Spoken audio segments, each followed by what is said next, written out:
O silêncio engole os espaços onde antes ressoavam o burburinho, o apito dos trens e a pressa das multidões.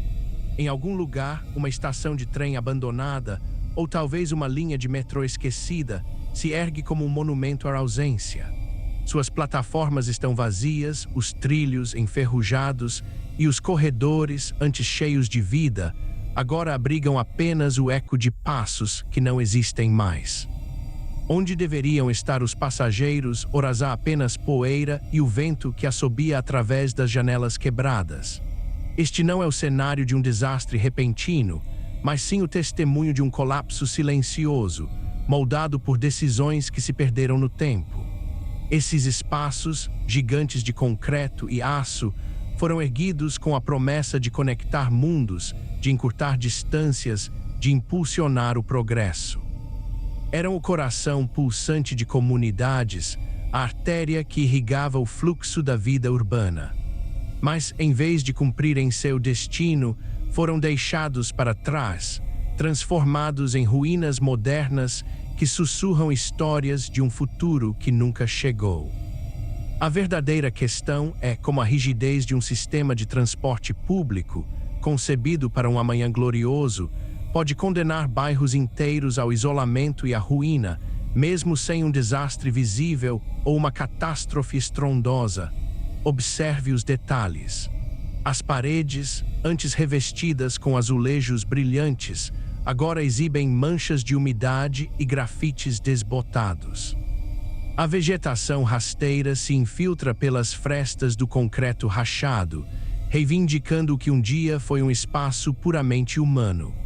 O teto, outrora um escudo impenetrável, goteja em pontos, formando pequenas poças que refletem a luz fraca que insiste em penetrar. Cada pilar corroído, cada escada destruída e cada porta emperrada conta uma parte de uma narrativa de abandono que se manifesta de forma lenta e implacável.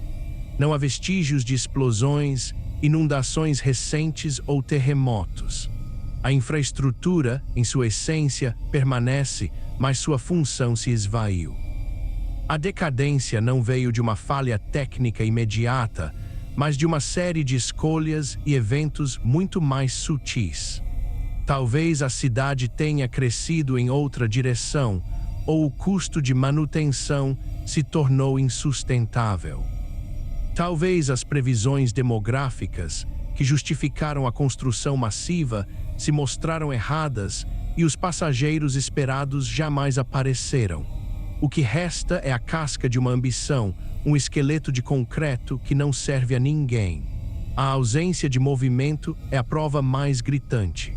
As bilheterias estão vazias, seus vidros embaçados por décadas de poeira. Os painéis de horários, se ainda existem, mostram horários de trens que nunca mais passarão. As lixeiras transbordam com detritos do tempo, não do uso diário. É como se a própria vida tivesse sido drenada, deixando para trás uma impressão fantasmagórica do que um dia foi. A luz que entra pelas janelas quebradas ilumina a ferrugem que cobre as catracas, transformando-as em esculturas da inatividade. Essas estruturas de transporte, quando ativas, eram veias vitais para as comunidades ao redor. Com seu abandono, a pulsação diminui. Bairros que floresceram à sombra de uma estação movimentada agora enfrentam o isolamento. O que antes era um ponto de acesso e oportunidade torna-se uma barreira física e psicológica, uma cicatriz na paisagem urbana. A antiga rota de acesso se transforma em um emaranhado de concreto e metal que divide, em vez de unir.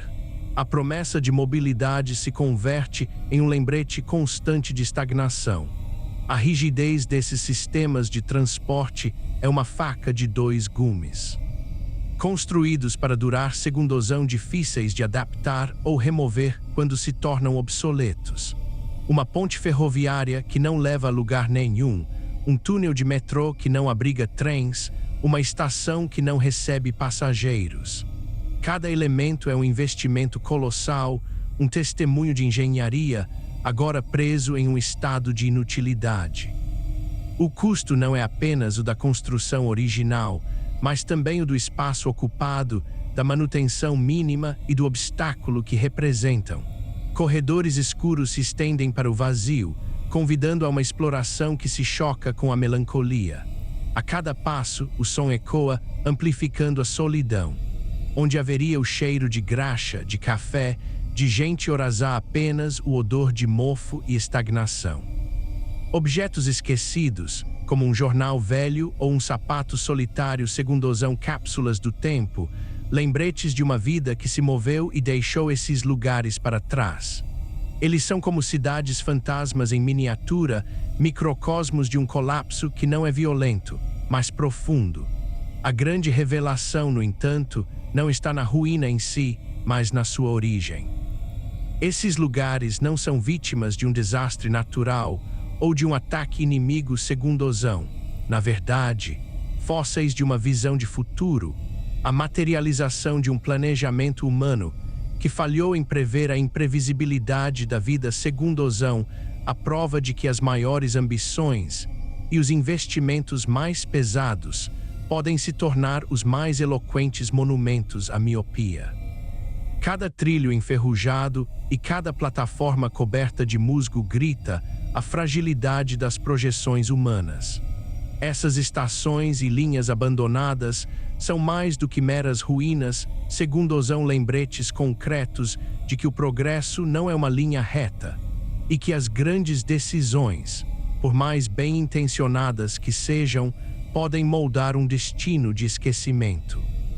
Elas nos forçam a questionar quantas outras visões de futuro, em outras áreas de nossas vidas, estão construindo seus próprios monumentos ao vazio, esperando para serem engolidas pelo tempo e pelo silêncio.